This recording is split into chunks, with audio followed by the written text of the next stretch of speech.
Okay, hi guys. Thanks for coming tonight.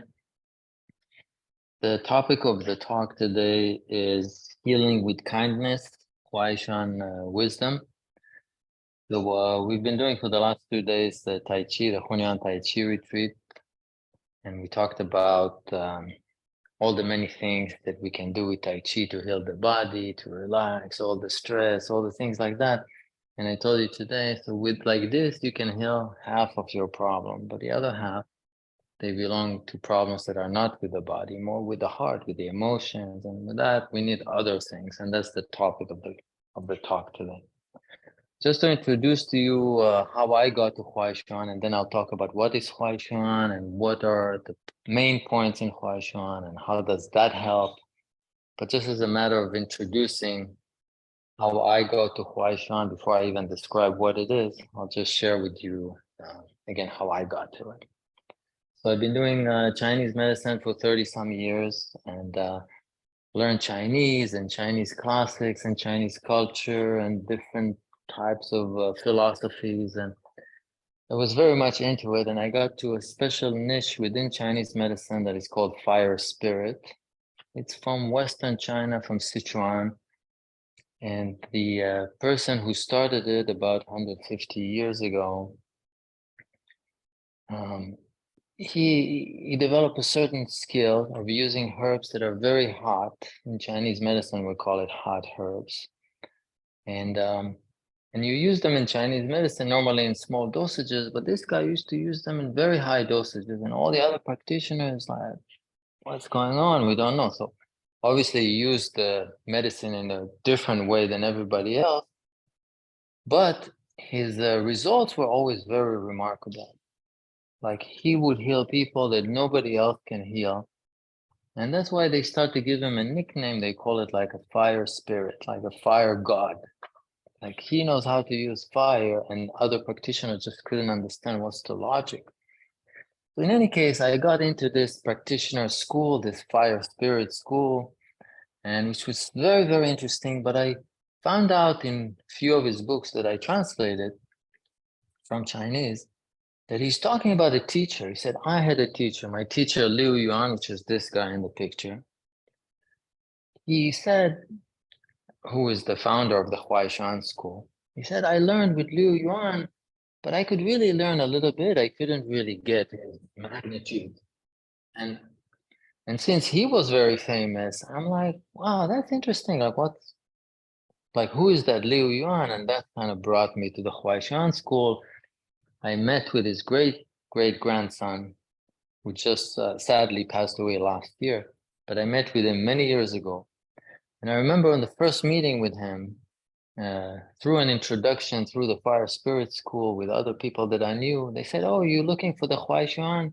We know the descendant. There's a descendant somewhere in Chengdu. And I went to meet him, and it's this old guy. I mean, it wasn't very old, it was 80 at the time. And he was looking at me like this, and he just looked like a regular dude. I mean, older guy, regular. And we're talking in Chinese, and he's telling me, look, we're meeting for the first time. I can't really explain to you the Huai, but I can share with you a few points, and I'll give you a few books and take them home with you, and you can start look into it. And so I'm feeling at this moment now, like many years later, something similar. Like after so many years of researching it, and there's so much stuff and so many interesting things that, right now we're doing an introduction. So I bring a few main points, but we can't really like summarize the whole thing. But I want to introduce this in this way. What is Huai? What's the few main points? And I want to start by saying that the reason that I liked Huai very much, I mean, there were a few different reasons, but one of them was that they promise little and way, way over deliver. Instead of like promising a lot of stuff, it doesn't work. So it seems like they said, yeah, you can do this a little bit. And then you do it, whatever it is. And it's like, wow, it works so much. And then you do something else and you realize, wow, this working also. And then you find out, oh yeah, it's included, like you didn't know. And that other thing is also amazing. Oh, I didn't know. Oh yeah, that's included also. like it keeps on giving and giving, and it's like something very, very wonderful. So I find after many, many years of researching Chinese philosophies and medicine and classics, that the Huaishan actually occupies a very special place. The kind that promise a little and way, way over deliver, like things that you don't even expect. And so I think within Chinese culture, philosophy, history, this occupies a special place. The other thing that attracted me very much into the Huaishan is when I started learning it, one of the main themes there were that in the Huaishan, they believe that no matter where the wisdom comes from, if it gets close to the truth and it becomes more and more the truth, it's the same everywhere. So it doesn't matter which religion is it coming from, which stage is it coming from. And again, in Chinese culture, this is kind of unique because in ancient culture, they believe that everyone believes that theirs is the best. So when you talk about religion and this, normally the people in the religion, ours is it. Everything else is not. It's a very common theme throughout the old world. And the Huaishan is like, actually, it's not. They said when you go to different religions, different sages, doesn't matter if it's the East and the West, if it's Buddha, if it's Confucius, if it's Taoism, as they get closer and closer to the truth, you shell out all the different religions, ceremonies, and things. And inside the truth is actually all the same. So Liu Yuan, one of his main themes was like, whatever I'm learning, and he combined Buddhism with Taoism, with Confucianism. He said, what I'm really interested in is the truth. As cliche as it may sound, but he's really looking for the deep essence of different ideas. And with that, he says it doesn't matter if you're from this religion or that religion. And I found that also very beautiful.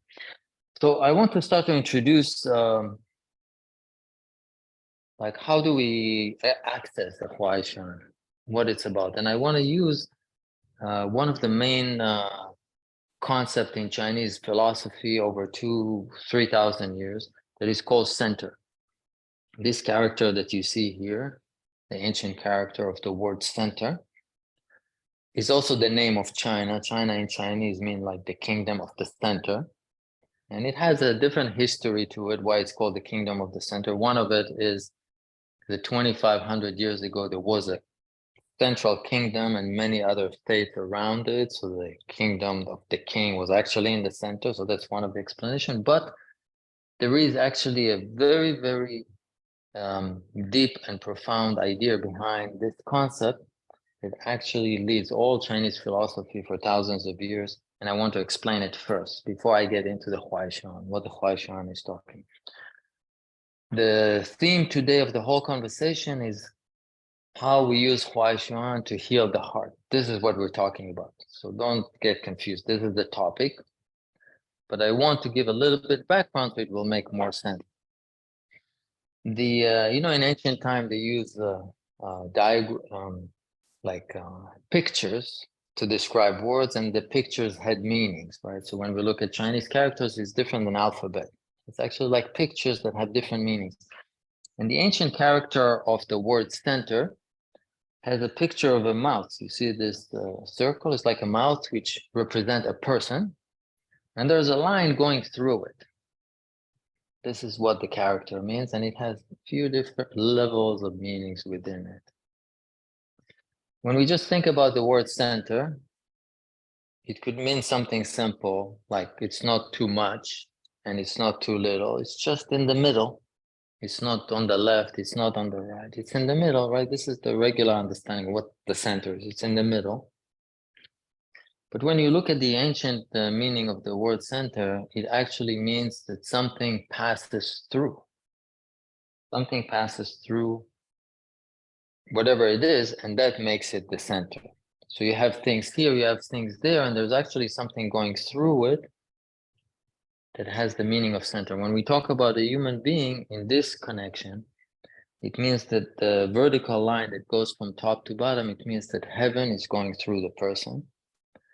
So this is the ancient meaning. When we talk about the word center, what it actually means, it means there's a heaven going through the person. So we look at the person has a body, has a physicality to it, but it has layers that are not physical, like emotion and feeling and this. And beyond that, there's all kind of spirituality. So it's not even a feeling, but there's all kind of characters to a person, like generosity, kindness, all kind of things that are definitely not physical. They all belong to the concept center that we'll talk about in the next few minutes. But when we talk about the word center, this is the foundation that in ancient time, Confucianism, Taoism, Buddhism, they all refer to it like there's something that is beyond the outside shell, which is like the human being. There's something going through them and through the person, and this is what we're trying to explain and find out what's the meaning there. Okay. So just a little bit of background about Huai Xuan, if you never heard about it, and I'm assuming you've never heard about it. Okay. The Huai Xuan is about 300-year-old school. Liu Yuan, starting from his fathers and ancestors, but officially it started with Liu Yuan in the 18th century. And he started, just like, a young boy that didn't have much and was caring for his mother and tried to learn a little bit, but gradually had a path that we're not getting into too much, but he had the opportunity to become an official and higher rank, and he gave up this just to stay with his mom to take care of her. And in ancient time, that was something that was not very common. He found few teachers that he studied with for a few years, and when he got to a middle age and he was in Chengdu area in a place called Shuangliu, it's like a suburb of Chengdu, he started to have students around him. And in the beginning, it was just him and few people, and then more people. And by the time he died at age 88, there were thousands and thousands of people around him coming from all over China and also from other countries in Asia at the time to study this, what he was teaching. And what he was teaching in a nutshell was the essence of Confucianism, Buddhism, and Taoism that he thought is the truth. And I will explain next what it is. But this is the background. Now, most of his teachings were passed in his family. So at the time, it used to be called the Liu family. His children and his grandchildren and other students in next generation started to call it Huai Xuan. Huai Xuan, just the name itself, is canopy of the Huai tree. The Huai is a big cypress tree that has like a huge canopy. So where Liu Yuan lived, he had like a big yard inside the house, and there were two huge trees, and all the students used to come sit under the trees. In the decades and a century after he passed, all the students used to call it the Huai Xuan school, like the school where these big trees are. But the meaning of the Huai Xuan, or the canopy of these huge trees, also start to have other meanings with the time that said, like a human being, when he goes under this school, he's like under the shade of this knowledge and wisdom. And that was the meaning of the Huaishan. So just introducing briefly the history, how the school became very, very big. In every dynasty in China, at the end of the dynasty, when the dynasty collapses, there's a historian that put together the history of the dynasty. So when the Ming dynasty collapsed, historian came about and they wrote who were the emperors, who were the important people in the last few hundred years, and they do it normally after the dynasty finished. So when the last dynasty in China, the Qing dynasty finished, the historian compiled it, and Liu Yuan was in the history of the Qing dynasty as one of the famous Confucian scholars at the time and stuff. So he was from hundreds of millions of people. He was a noted person by the end of his life. So, I was fortunate enough to meet his great grandson, who is like the 5th generation from Liu Yuan. And the first time when I met him, as I mentioned to you, he said, "Look, I'll just introduce it to you." And the Huaishan is a school that is very culturally based in Confucian classics and Buddhism and Taoism. Like they're very scholarly. So for a foreigner to come into this school is very unlikely. So it's not only that you need to speak Chinese, but you have to be very well versed with all the Confucian classics, the Analects, the Great Learning, and all many different texts that normally Chinese scholars have. I was very fortunate to get to this school, and initially he just thought like, who is this guy? And I kind of pursued it, and I researched these books, and I translated. You see, I brought some of the books that I translated there from the Huai school. And at the end, we got to be very close, and I became like a disciple in the school. So in the Huai, and I'm just sharing with you without going too much on the limb with saying weird stuff. The self-contemplation and the layers that you get within it when you go into it really, really deep, like they did 100 years ago, 200 years ago, at least according to stories, like you get to a place where you're so connected inside that you can actually start seeing things, Doesn't matter if you believe it or not, that's the story. And about 100 years ago, in the beginning of the 20th century, one of the masters of the Xuan at the time said, he thinks that in 100 years, the Xuan will get to America. And I'm like, I feel I'm the only guy in America with this. He probably was talking about me. So again, I don't know if I'm just imagining it, but there was that thing 100 years ago that they said in 100 years, now it will get to America. So we're talking about Huai. But I want to share that when I started to learn with him, and my teacher, his name is Liu Bogu, he was a really nice guy, but he just looked like a regular guy. And I learned over the years, with time, that one of the characteristic of the Huaishan masters is that they just look like regular dudes and girls. They didn't look like a monk or some sage or this. One of the core principles in the Huaishan is that all these very famous people in the past, the sages like Confucius and Buddha and this, they were just like regular people. And because they were going deeper and deeper and deeper, all of a sudden they started to realize it. So in the Huaishan, we call it the pursuit of the sage. The sage, we take them like from the pedestal, we bring them down, and it's just like a regular person. So what did this person do? They just looked inside deeper and deeper to find the self.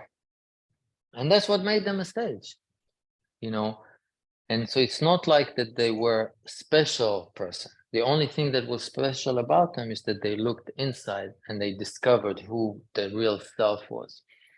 So I don't know if you can see it here, but in kind of a very light print, it says self, help others. So it says here, learning Huai Xuan, but then I don't know if you can see it from far, but I'm telling you that it says in the background, self, help others. There's the self and there's others. One of the main principles in Huai Xuan is that one person has to first discover the self, and only then when you really find who the true self is, you can actually show other people and say, hey, this is the self, like I found it. This is the self. You cannot point out what's the true self of a person when you didn't find it yourself. Like you cannot pitch it to other and you don't really know inside. So when we talk about the sage, like Buddha or Confucius or whoever you want, they kind of start finding out inside what is the true self like, and then they start talking out, and people say, wow, this is awesome. It was helpful in many different ways. But this is again, and I'm starting to introduce to you what a Huaishan is, what their mindset is, what we're looking for. They say you have to discover the self, whatever that means. Let's say we'll find out a little bit more. But only when you start to find the self, the true self of the person, you come to realize what you actually need to tell other people. So it's not like, there is theory, there is methods, there are exercises. I'll share with you some of them today, but it's not like that like in medicine, you can smoke and be sick and be a doctor, right? Like you learn stuff, technique that you can do, and you yourself can be sick and you can still heal others. This doesn't exist when you talk about the true nature, the emotion, the heart, and this. You have to find the self first, and then you realize what it is.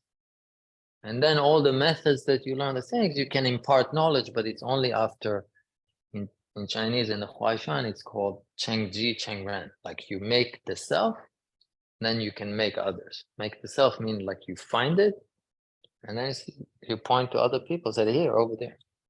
You understand? So when I teach people, practitioners, we're talking about something that's called heart method, like how to help other people. You have to first do this work to discover who you are. And of course, we all know who we are, but this has different levels. So you go deeper and deeper to who you are, and then you can impart this knowledge with other people, and you, like out of experience, then you become like a teacher. Like a teacher has to have their own knowledge and experience, and then they can impart it, right? The knowledge is internal, is not external. So this is the experience that I had with Master Liu as I was learning with him.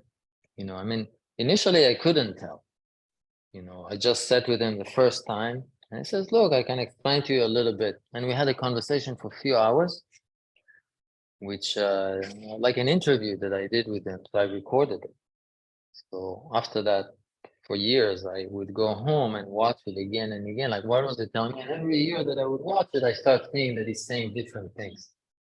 You know, the more the time goes by, you realize at the beginning, he would talk to me, for example, and he said, you know, because his great grandfather, Liu Yuan, who was the founder of the Huai, he was the teacher of that fire spirit master. The fire spirit master was a very famous doctor with super abilities. And he said in his books that Liu Yuan was just so much more. He couldn't learn just a little bit.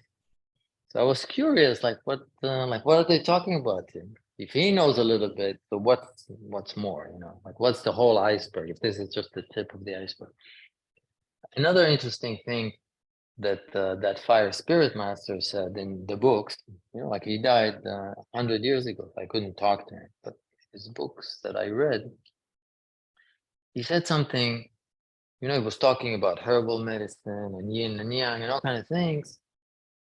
And again, he was very successful. But he said, when the herbs don't work, all the medicine doesn't work.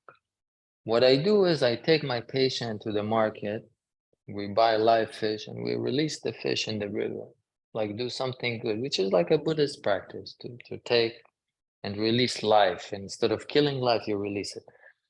And he would say, or I would take him to the temple and we will chant and I will show him some goodness. And he said that fire spirit master said that worked every time.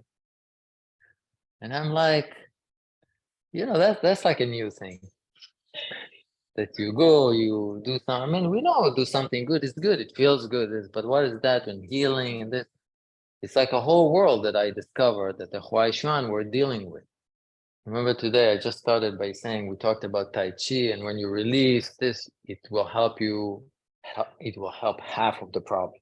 Everything that starts from the body, you can actually start to recover by changing how you walk, how you move, how you relax. But things that start from the heart, which are actually all the difficult diseases, all the chronic diseases, all the deadly diseases, all the things like the real bad ones, they don't start from the body. It's all coming from the inside. Nobody knows where it starts. Nobody knows how to cure it. This is what the fire spirit master said. You know, you release the fish in the water, that cures everything.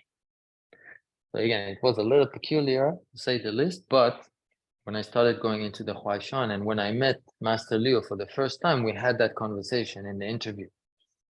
I was asking him about the fire spirit and how he studied with his ancestor and what he knows about it. And he knew a lot of things.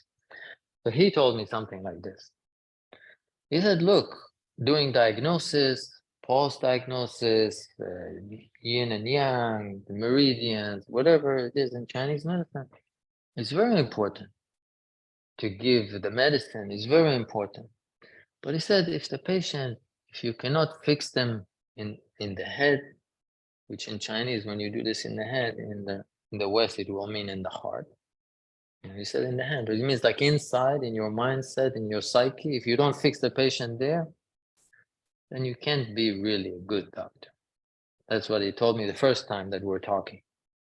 And I'm like, yeah, I get it. You know, you have to teach the patient lifestyle choices, you know, how to be nice, not to be angry. Everybody knows that.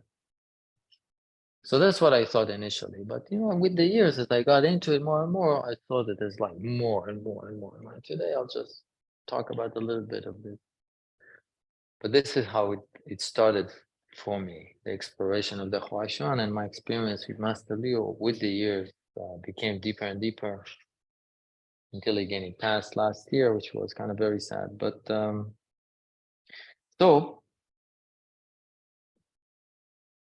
I want to start talking about one very important point of view of the Huai, and this is me and Master Leo. It's like I want to say thank you. So he says, no, thank you. So we're kind of, thanking each other. That's like this picture. It looks something simple, but it was actually always like this, So these teachers in the Huai, even though some of them were very, very high level, they just look like regular, very nice people that are very kind. And it's a nice person. So you want to give them something, they said, no, I'll give you, kind of a thing. And it's like in Chinese culture, they have some of it too. Sometimes when you do like when you do ganbei, which is like cheers. So the one who puts the cup above the other one is arrogant. So everyone tries to put the cup under. But that's like a game. It's not a real thing. So you can be very, very arrogant and you're still trying to pretend that you're. And the Huaishan is actually very aware. So as you proceed with the Huaishan and you go deeper and deeper, the kindness has to become sincere, we call it. Because many times everybody knows you should be kind. You shouldn't be a crook. You shouldn't be arrogant. You shouldn't be this, right? It's a culturally based. You should be a kind person. You shouldn't be a villain. So everybody knows that nobody wants to be a villain. Unless they are a villain, maybe they do. But most people, they want to be a good person. So good person, they donate a little bit. They help to the poor a little bit. They do a little charities and make us feel good. Which is okay. I'm not saying it's bad, but this is like culturally based, and the motives for this are different than what we're looking for. And so I want to start to explain this kindness that I described at the very first slide. I said healing with kindness. This is the Huaishan. What is that kindness? How is that different? And so we start talking about that. Where is that different? So in the Huaishan, we recognize one very important principle. Is that when the human being is being created, the sperm and the egg meet and there's an embryo and a fetus, like when we just start and we didn't come out to the world yet, there is already something passing through. Remember the mouse with the lion? So you can call it there's life, there's energy. We don't know. We don't really know all the esoteric terms, but there's something that even the little bit that comes from the father and the little bit that comes from the mother, they have to have it.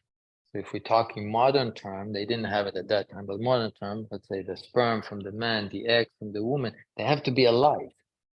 You cannot have dead substances. So the meaning of being alive is something is going through this. And then they merge together, the embryo, something is going through it.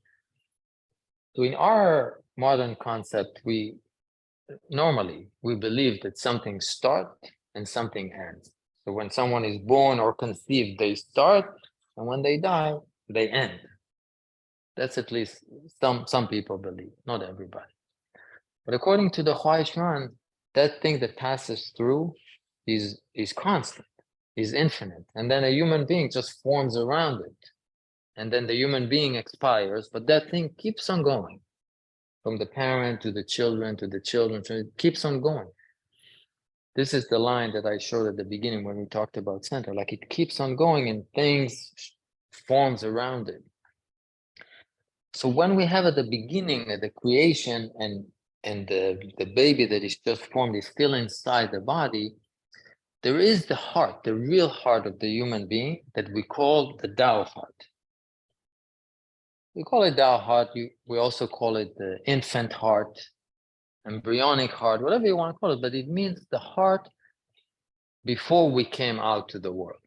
When we come out to the world, because we cut the umbilical cord and the automatic supply of nutrients stops, we need another layer to the heart, which we call the human heart. So if you see, I said man heart. Human heart means a man heart. Man, human being that is coming out to the world. See, it's like on purpose, I put it in font that are not strong.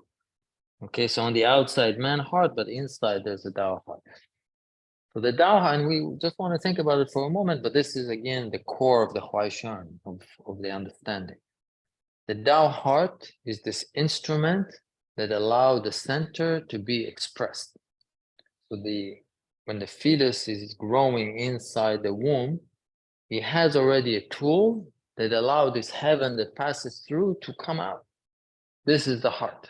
This is what the heart is. But now when the baby comes out to the world and you cut the umbilical cord, like we mentioned before, we need something additional. So not only do we need to give everything to the world, I need, period. Like I need to breathe, I need to drink, I need to eat in order for my physical body to sustain itself. Otherwise, if I don't have these needs and wants, and I don't want to eat, I don't want to breathe. I mean, I know here sometimes people are fasting, but even if you fast, at the end, you need to eat, right? So you cannot indefinitely not eat and not drink and not breathe.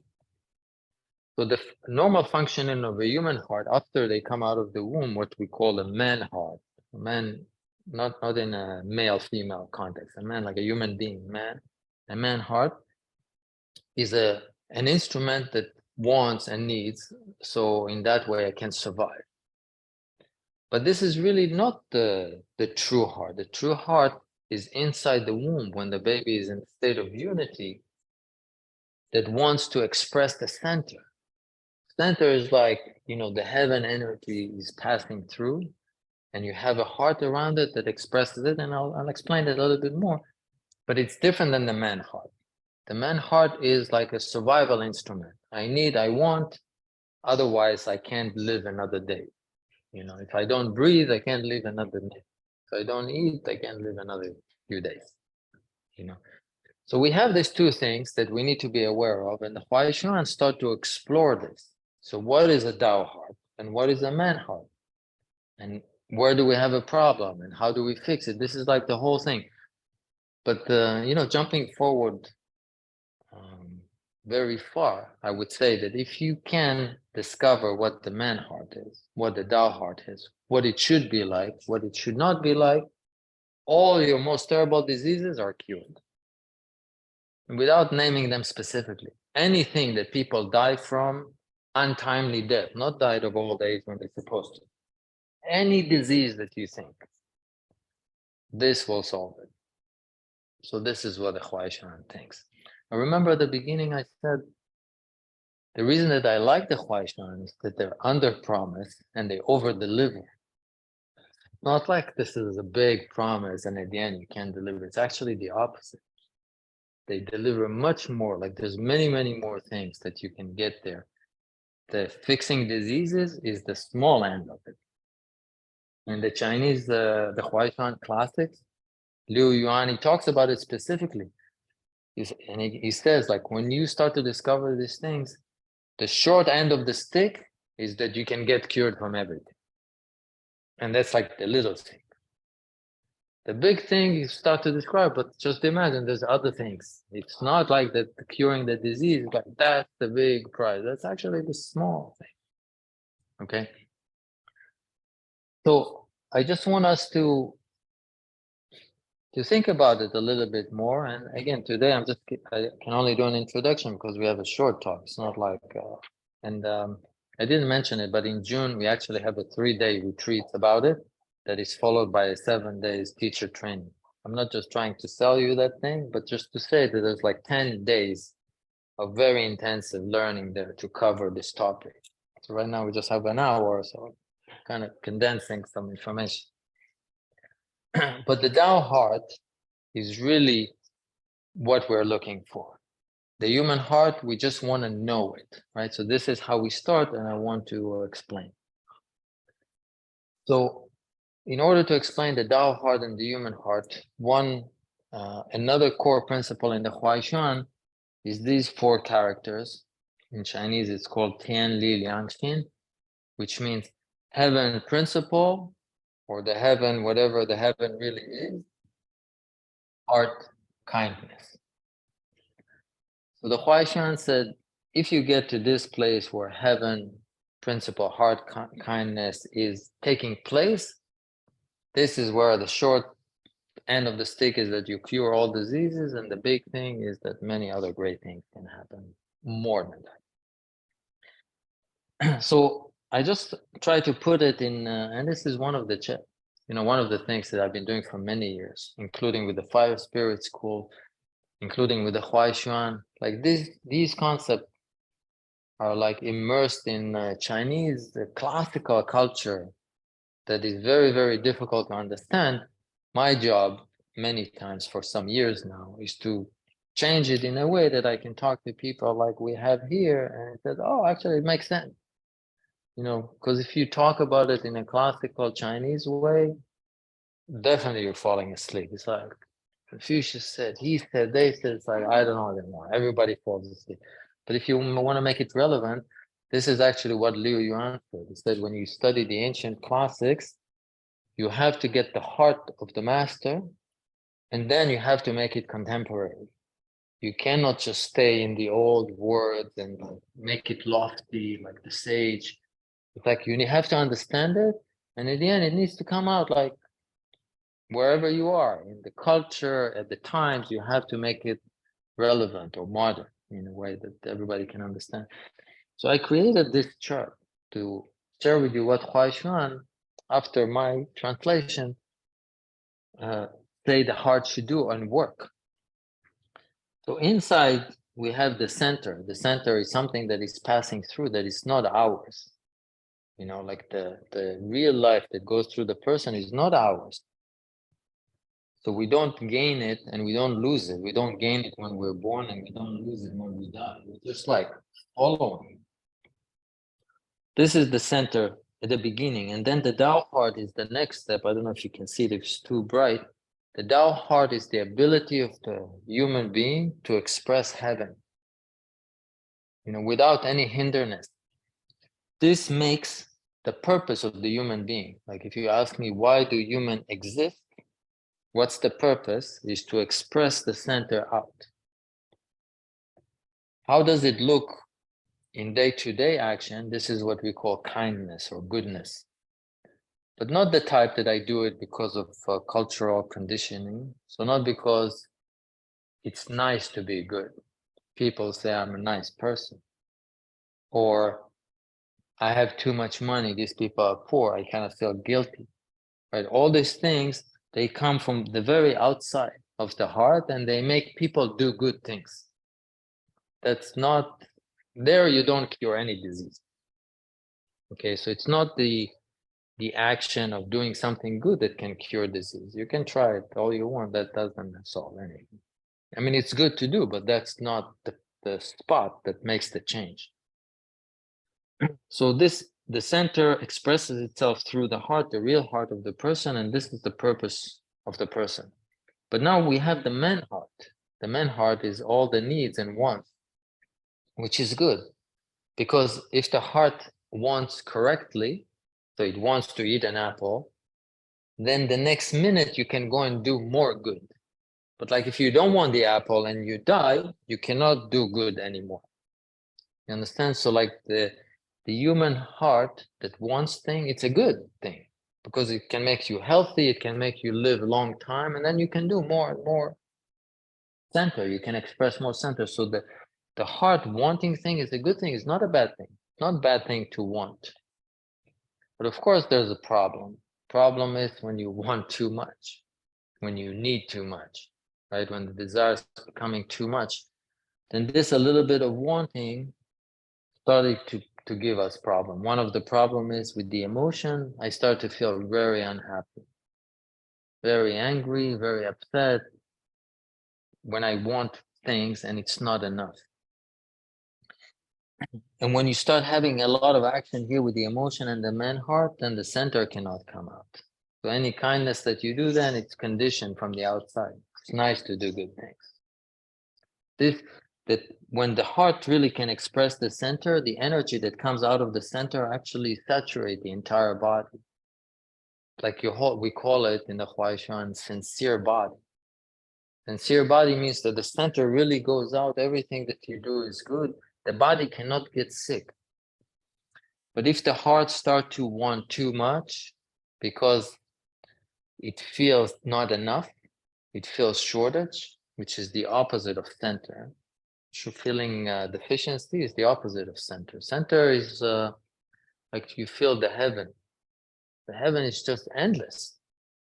The opposite of it is the feeling of the external heart that is not enough. Whatever we construct in the brain, not enough money, not enough food, not enough attention, not enough love, not enough heat, not enough cold. This kind of feeling not enough, it makes the direction of the man heart to go inwards. Like think about it this way. Let's say you ask me for an apple and I have 1,000 apples. So how do you feel? How do you think I feel giving you one apple? Let's say I have 1,000 apples. They're all going to rot and I can't eat them. I'm going to have to throw them away. When you ask for an apple, it feels like nothing. I mean, take 10, take 20. Anyhow, I have to throw all of them. So I'm not saying it in a bad way, but it's just like there's too much. This is like the feeling of abundance. A lot of people talk about abundance, and there are different ways to think. Each one has his own ideas. But abundance means it's not that I have a lot. It's just, it's not mine. Understand? Like the Buddha said that, Confucius said it. It's not really mine. You know how people say, like, when you die, you don't take anything with you? And then they said, okay, so that's not really mine. But that's not the meaning. It's not really mine. It means everything is for me to give, but it's not for me to keep, but everything is at my disposal. So like when you look at heaven and earth, what heaven and earth, when we say heaven, it means that it constantly generates. The life is generated for thousands of years, millions of years, on and on and on. It doesn't stop. So that thing is inside every person. This is the center that should come out of the person. So the human being coming into the world needs to participate in creation. Like we're building, we're giving, we're adding value, which is the opposite of it is subtracting, So when you think of people like doing wars, what's the meaning? Like why are we fighting, killing each other? What's the meaning? Is it because we have abundance? We feel very short, right? When you feel you don't have enough, the neighboring country is taking your territory. So then you go kill them or they kill you, and this has been going on since the beginning of time. The human heart and the Tao heart, it's always there. It's not a new thing in our century. But the Huai says, Tian Li Liang Xing, like heaven, the real heaven, coming out of my body, that makes a kind heart. So we need here, and this brings us a little bit to a more practical side. So what needs to happen? We need to understand and know what's the man heart like. And we need to also know what's the Tao heart like. And for this, we have in the Huai exercises and a lot of ideas how to practice it, but they fall under two big categories.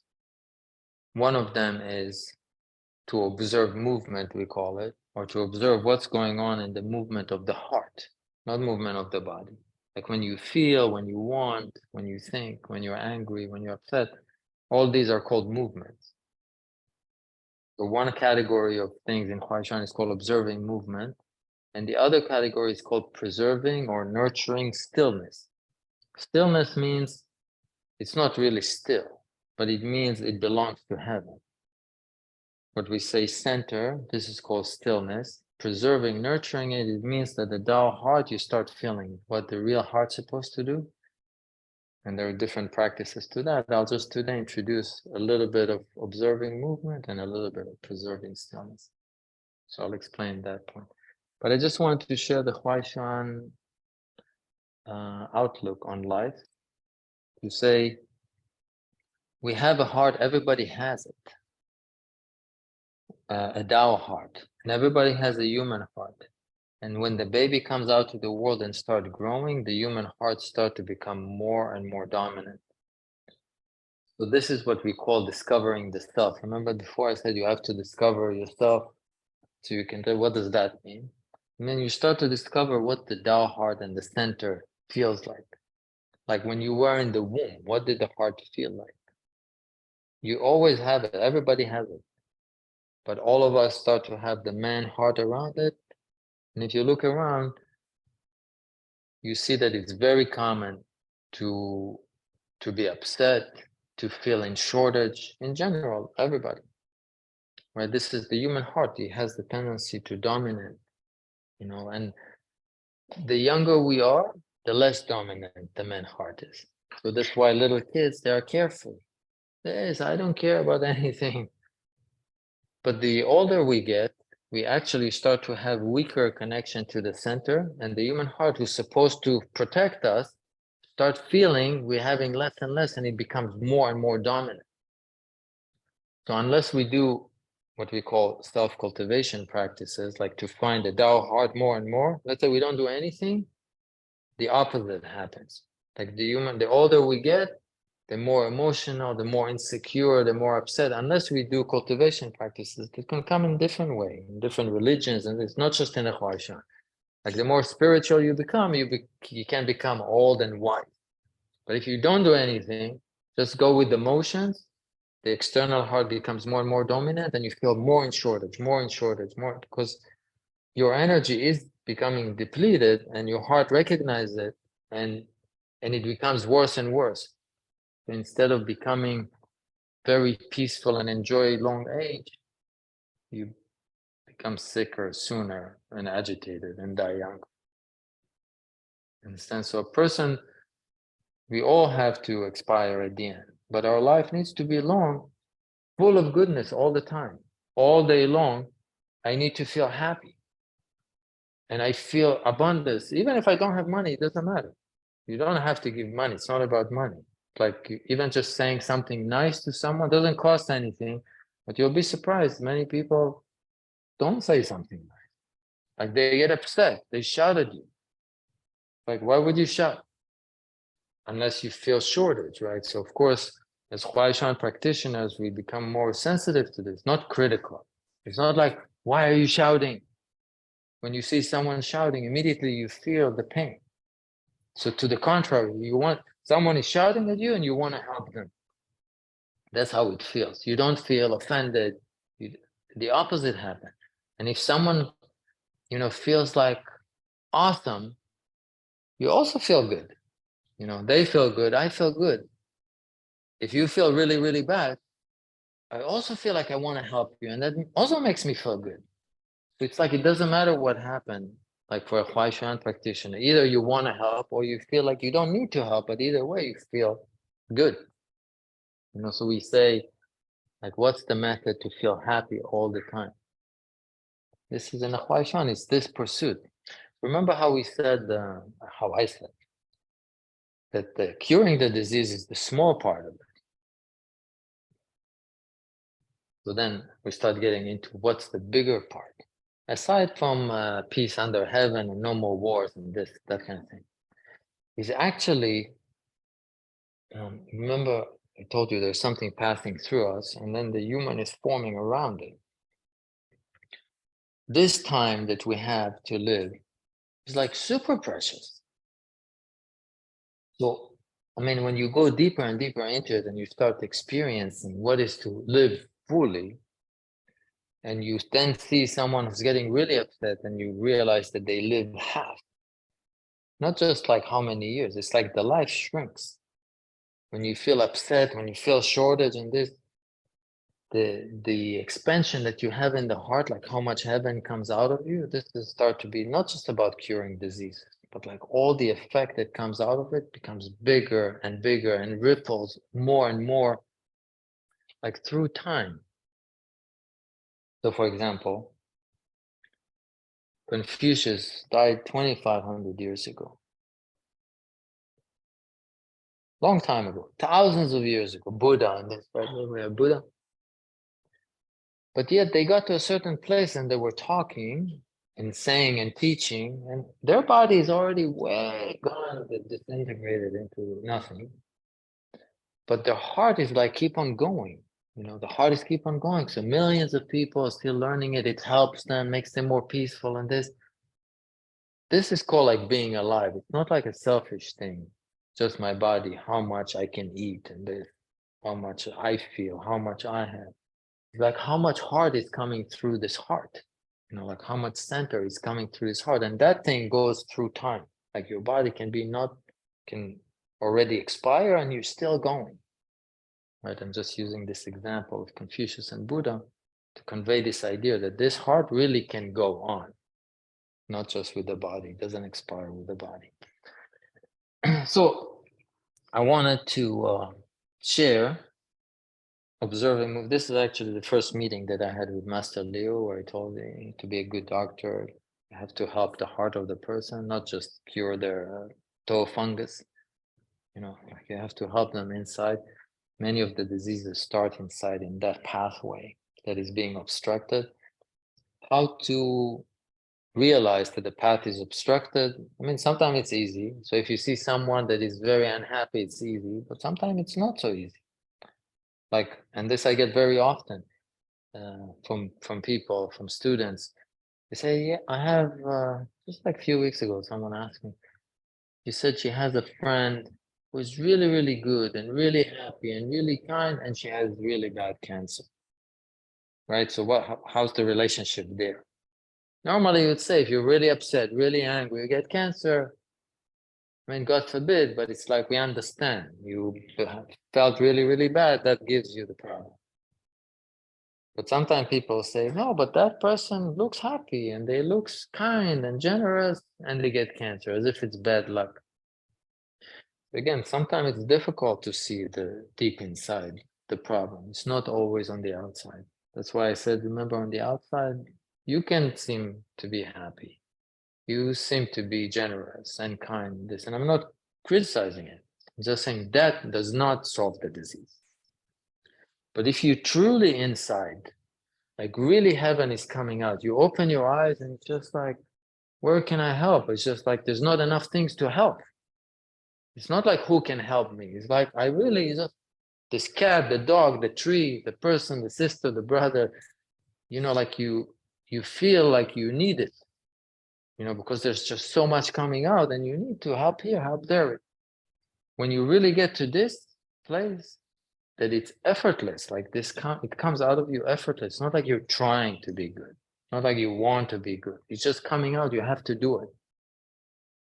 Then no disease is possible.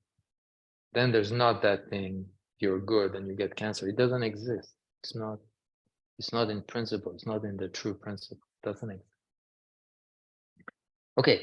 Observing movement means that when I feel things, when I think, the thoughts and the feeling, they are kind of have their own mechanism. They work together. You feel something you need, and then the brain, okay, I'll take this, I'll take that, start to calculate. Normally it works like this, at least in the Huai, this is how we view it. There are different. So the heart, the human heart that is on the outside has to feel something in order for the brain to start thinking thoughts. The brain that we have and the mental faculties, like the ability to think, is to calculate and analyze what I'm feeling and how to solve it.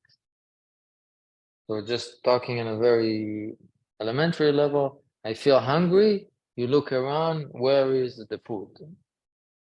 Right? It's not like you look around, where is the food, and then you start feeling hungry.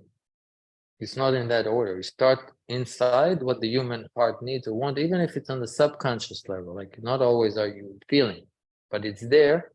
And then the mind starts running around. This is called the mind and heart, the man heart, not the Tao heart. The Tao heart has nothing to do with the thoughts. So this kind of feeling and thinking is what we call movement. You feel, it doesn't have to be bad. It doesn't have to be feeling angry. Feel happy all of a sudden, I don't know, laugh at something. Also feeling good.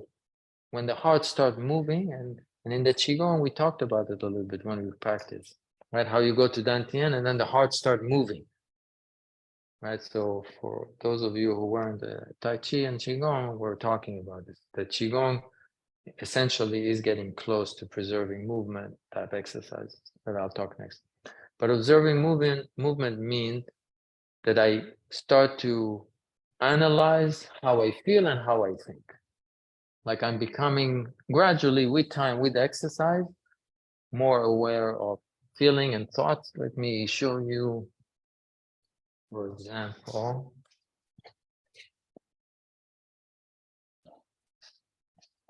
So this is something which used to be done in the Huai school, like a type of a ledger. So I printed my own English version, but it's not, it's like a diary, but it's not a diary because you don't write in it anything, except every time when you have a proper thought, you mark it here. When you have improper thought, you mark it there. When you have a proper action that you did, you mark it here. And when you have improper action, you mark it there. Proper and improper thoughts, proper and improper actions. That's the ledger. So just make marking. 4 and 1 across, 5, 4. With the pencil at the end, you erase it. So this is at the earlier day, used to be done what they would call the ledger of good and evil. So at the beginning of this ledger, there's a story that I translated. Is about 1,000-year story. I also put it in this book, Kunyuan Shinfa. The first chapter is that story. So in the earlier time, they would use beans, like yellow beans and black beans, put an empty sack around the heart, black beans on this side, yellow bean on that side, yellow for good, the black for bad, actions and thoughts. And then all day long, you go by mistake, you step on an ant, said, okay, that was a bad thing, you put the black one in. And then you see a sick animal and you help it, you said, okay, that was good. So you start counting it. You're counting your good and bad, so to speak. That's why it's called the ledger of good and evil. So at the beginning, after 100 days, you pour it out and you see a lot of black beans. I did a lot of bad stuff. But because you keep on observing it, next time you're like about to step on someone and it's like, oh no, I know that. So you don't do it. So that becomes the yellow bean. So after some time that you do it, you start seeing more and more yellows, like it starts changing. So this is the original version of starting to sort the heart, to count it. I'm doing this or this, I'm thinking this or that, and it's just between me and myself. So when we do this ledger, you don't really write it. It's not like, hey, I did this, I did that. Nobody cares. It's just an exercise. Oh, that wasn't that right. Oh, this was right. That wasn't that right. This was right. Now, right and wrong is something that is related to the center. So at the beginning, when we are not close to the center, also our calculation is off. What I mean is, like when we start this process of observing movement, and I think that something, well, this is actually good. So I marked it as good. But as I go with the time, when I go back to the same thing, I realize this is actually not that good. Like something else that is much better is good. This is already not that good. So the goalpost is keeps on moving towards the center. So because people often ask me, but how do you know if it's good or bad? How do you know if it's right or wrong? At the beginning, you don't. It's just whatever you can tell, right or wrong. That seems right now, or that seems wrong right now. But the ability to know good from bad or right from wrong shifts with the time. So this is what we call observing movement, this process. The problem is with observing movement, this kind of work, is that if you really don't know what the center is like, you keep on doing it and you always stay on this side. Yeah, like you actually never progress. In the Huai we said we have to have other types of exercise, not just observing movement, what we call preserving stillness or nurturing stillness. Stillness is that part of the spectrum. And these are the type of Qigong exercise, other meditation exercises, so you can see this type of slide, where we actually not focusing on how I feel and how I think. This is observing movement.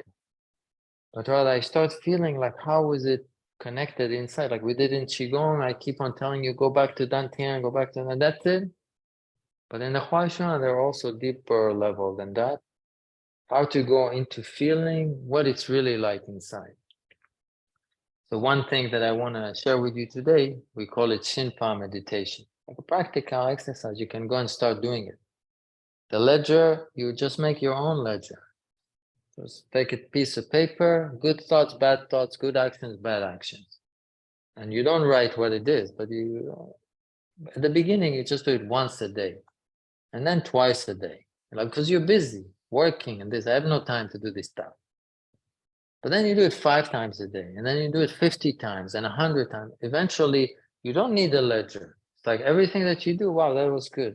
That could be better. That was good. That could be better. That was good. That could be better. It's all the time like this, and you start moving.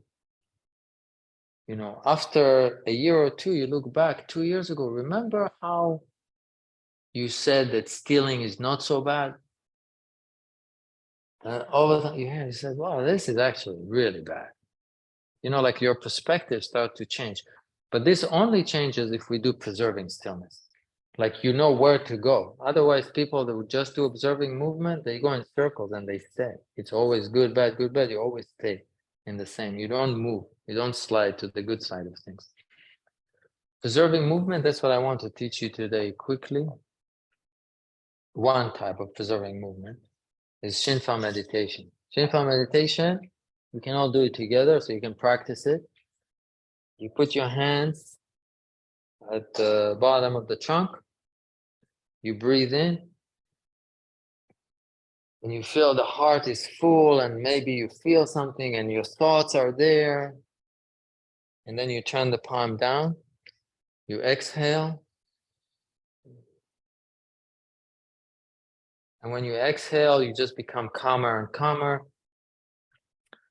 Because I'm still agitated from talking and this, as soon as I come down, I feel that I don't have enough air, so I breathe again. And then I exhale, and this time I'm a little bit calmer, not as agitated as before, but still, after 1 second, I breathe again. And then exhale, so now I'm even a little bit more calm. So I wait 1 or 2 seconds. But now again, I feel like breathing, so I breathe in again. And again, when I exhale, I make my mind empty, my heart calm, my body, all the muscles become calmer and calmer. And since I was just breathing in and out a few times, my body started to be saturated with oxygen, so I don't need to breathe so much. You know, of course, if I talk, I do need to breathe. I breathe in, exhale, and now just because I'm very, very relaxed and I don't feel the need to breathe in right away, I just stay there for a second or 2 or 3 or 4. And this 3, 4 seconds is what we call preserving stillness. This is the moment where the heart did not move yet, like doesn't want me to start breathing again. I'm totally relaxed, and I start to get acquainted with this feeling that I don't need anything yet. After a few seconds, I breathe in again, no problem. I don't feel guilty that I need to breathe, but I exhale and I become very, very calm, very relaxed. At the end, super, super calm. I just focus on how this feels, to not want or need anything. And then this feeling of wanting to breathe rises again. So I breathe with it. I don't resist it.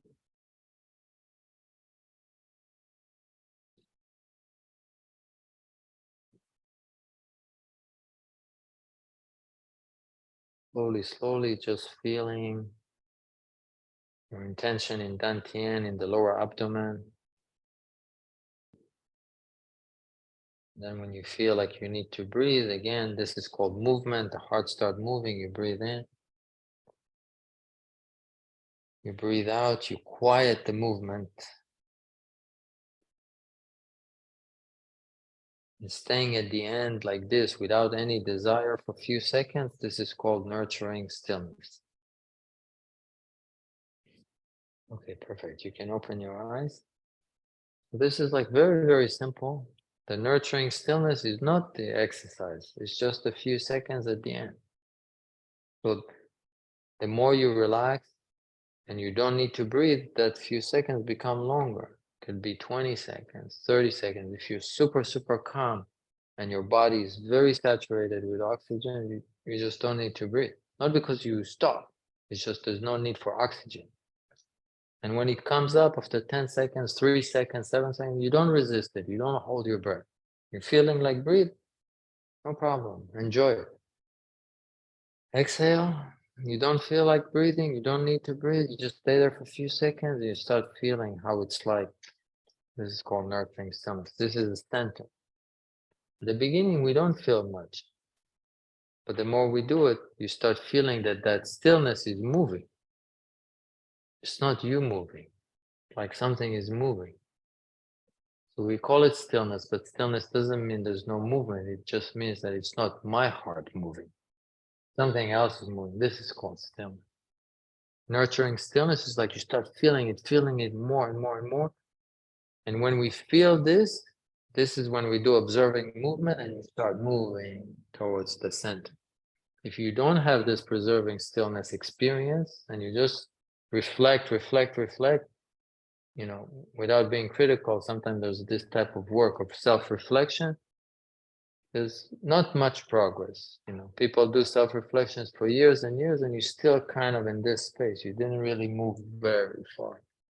You still feel unhappy. You still feel shortage. Like I'm working on myself, but I still feel deficient. You don't get into this place with no diseases, and I feel happy all the time.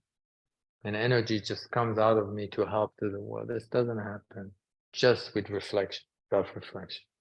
It has to be recognizing this center, like the stillness inside, the heaven inside.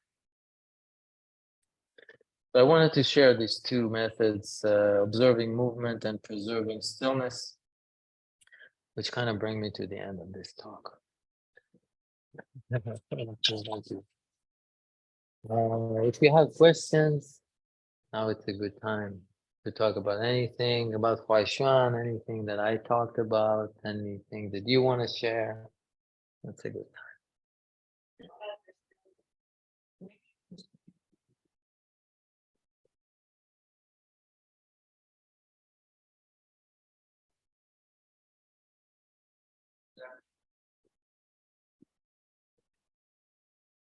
Stillness and center, same thing, right?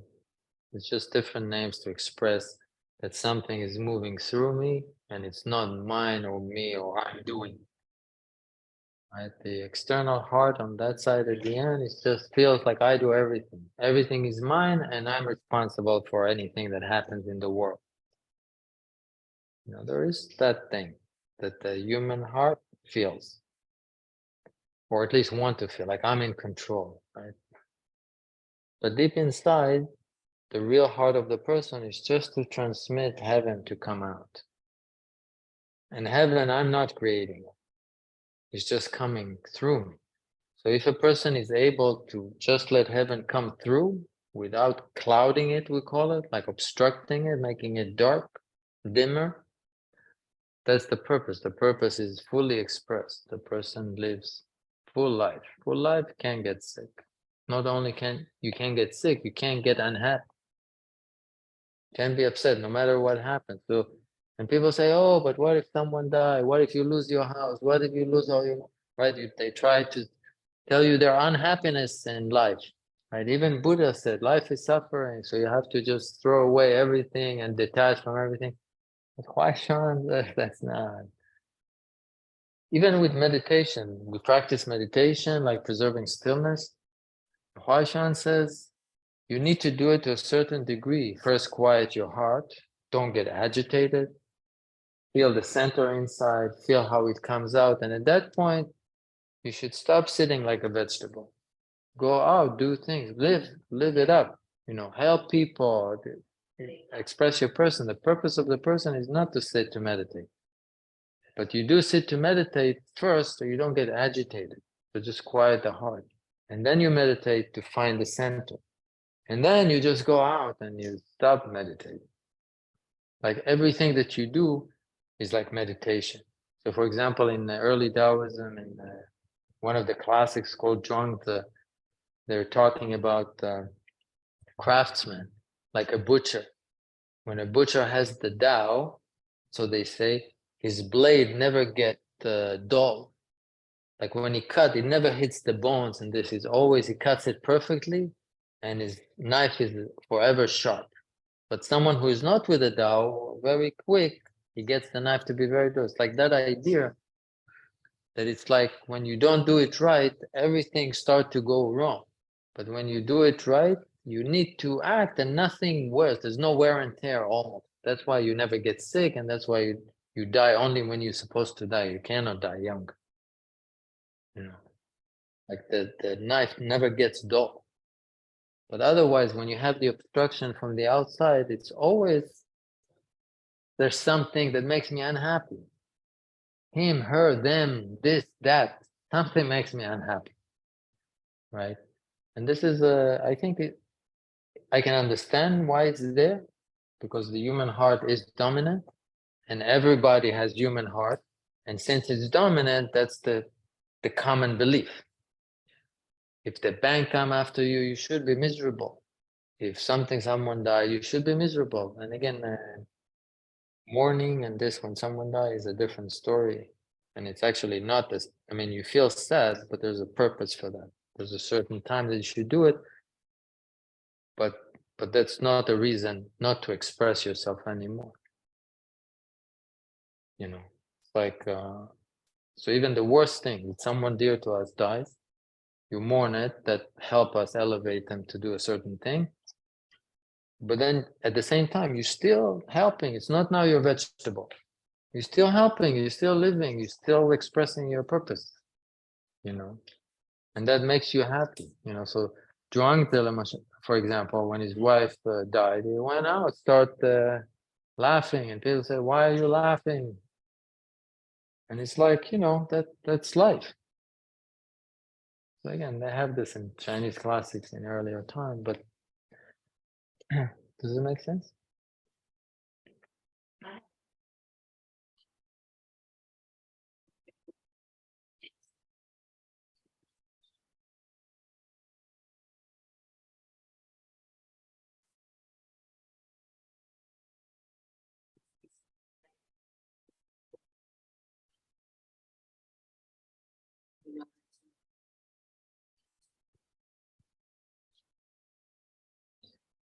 I'll tell you a story.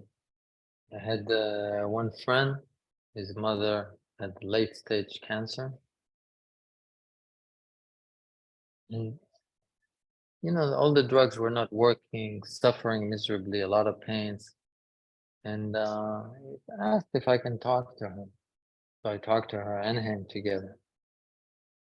And I'm like, as soon as we start talking, like I feel, and I'm just sharing with you like how I experienced this whole thing. So I feel, you know, that she is obviously has the physical pain from the disease, but she has her son. And there's a big pain there that, you know, when you pass, you will not be with your children anymore. Like that's what I feel. So like for half an hour, we're talking about the sons. I didn't talk about cancer. I didn't talk about how to get cured, how to this. That's how it felt at the moment. That was the biggest pain that I could feel. And at the end of the conversation, she made a comment. She said, when I listen to your voice, I just become so hopeful. I didn't talk about cancer. I didn't talk about chemo. I didn't talk about drugs. I didn't talk about curing cancer. I just felt the pain that she has and what she needed to talk about at this moment.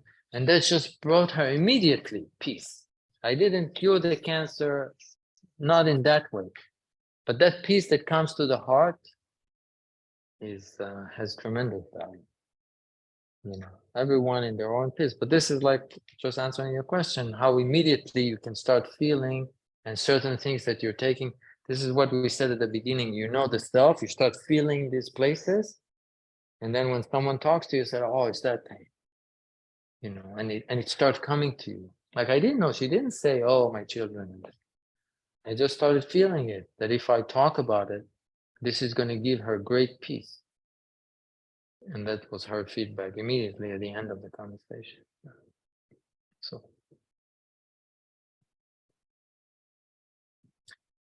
well, Dantian is understood in many different ways throughout history, but many different people. So when we talk about Dantian, we talk about the place, what we call center here, where you're actually connected to heaven, not through your feelings. Because all the sensory organs that we have, taste, hearing, seeing, feeling, and this is geared towards feeling the physical world on the outside. And that includes my feelings and my thoughts. So I touch it, hot. That feels good, feel bad. What should I do? Should I remove my hand, not remove my hand? They're all geared toward the outside. We don't have faculties that geared toward the inside, like the inner connection to heaven and earth. Everything is geared towards the physical world because our body is physical. And to survive in the physical world, you need to know where the cobra snake is. But really, the deep meaning of the person is inside in the center, and there is a connection there that can be expressed if there's no obstacles. This place where we have a connection, this is Dantian. And typically we say it's in the abdomen area where the umbilical cord used to be connected. But not because the umbilical cord is like, this is where life started. And the connection, the line that goes through is over there. So physically it's in this area, but it's not really the belly, the intestines. It's in this area, but it's not in the physical part. It's like how you connect to heaven. So when we practice Qigong and we go back to Dantian, we go to the place before I feel. And before I feel it, at the end of the exhale, there's always a second, 2 seconds, 5 seconds, 10 seconds, depending how much oxygen I have in the blood, that you don't need to breathe. So the body doesn't tell you, breathe. And so what's happening there? Like that, this happens at night. Like when you're very, very relaxed, you breathe in, no breath, 5 seconds, 10 seconds, all of a sudden. So what happens there? This connection that you reestablish, this is called Dantian. And again, physically, we said it's in the center, it's not in the foot, but it's not really the intestine and the flesh and blood, but it's in the center, in that center. So when we practice Qigong, you have to stay, okay, physically here. But when you start to go a little bit deeper, it's not really here. It's like beyond the physical, it's inside connection. That kind of a thing. That's Dantian. Yeah, I mean, again, there are different people say different things. The whole belly, under the belly, behind the belly button. Some people say it's between here and the kidneys. Like a billion Chinese, you get a billion opinions. But from what I understand from the Huai Xuan, that type of an idea, Dantian, we're not really specifically talking about Dantian and Huai Xuan, but that idea is that it's beyond the physical, but typically best to think of the center and not on your toe. Right, this is where the umbilical will be connected, the past. That's why we said Dantian is here. But I wouldn't look for a place. Like, is it here or is it here? It's not that concept. Right? Like, it's not a physical location. It means it's connecting, not where the heart moves. And the heart is here. So normally Dantian, we said it's over here, for the umbilical cord.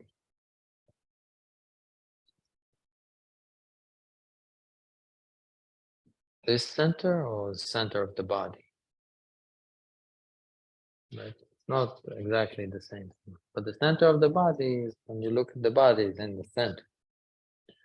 This center is actually throughout the body. Every cell of the body has center. Like everywhere. There is a physical part to it, which is outside of the center. Everything physical is outside. And all the energy inside that physical structure is the center. So the center is everywhere. Like, in order to be alive, you need to have a center. If there's no center in this cell, it's dead. So the reason that everything is alive, here's the center in every little thing. Like there's life going through it. Center means there's life going through it.